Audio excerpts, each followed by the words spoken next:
also think, Zarina, social media has created a lot of pressure, and it's created a lot of failure stories as well, uh, because of the unnecessary pressure you have, and you see so many happy faces, and you see so many uh, Insta friendly photos, that you actually start questioning, oh my God, my life is so black and white. Yes. Would you feel Social something? media, a Yeah. big role. Yes, of course. I can't deny. I can't deny. Social media has played a big, big, big role. You look at somebody and you're thinking, this person has so many followers. Now, I don't get the point.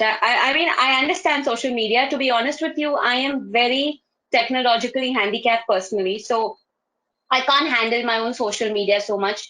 There's a lot of time invested in social media, a lot of time invested.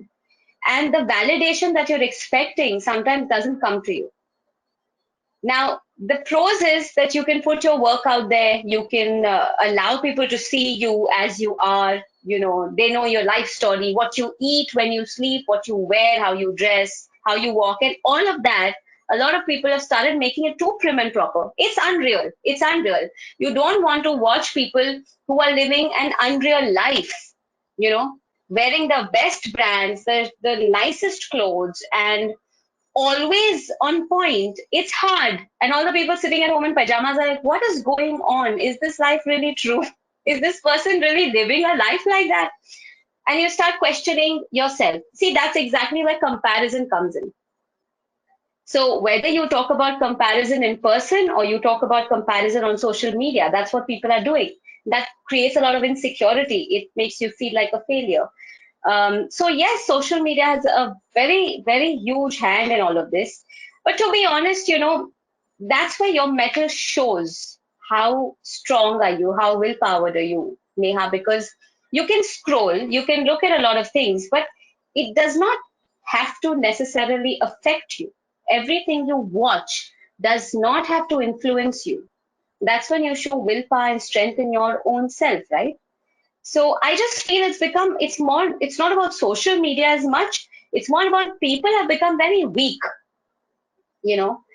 They True. do not want to face their own reality sometimes. They become very weak, they've become very impatient, and uh, their definitions of success, of failure, of fame, of influence is changing because social media has given us a lot of bloggers and influencers.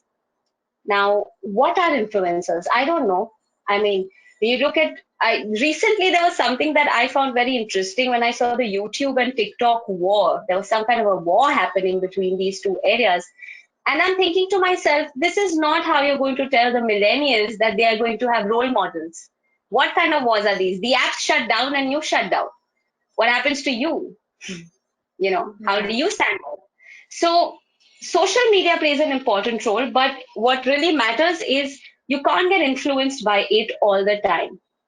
You need to know how much you want to adapt.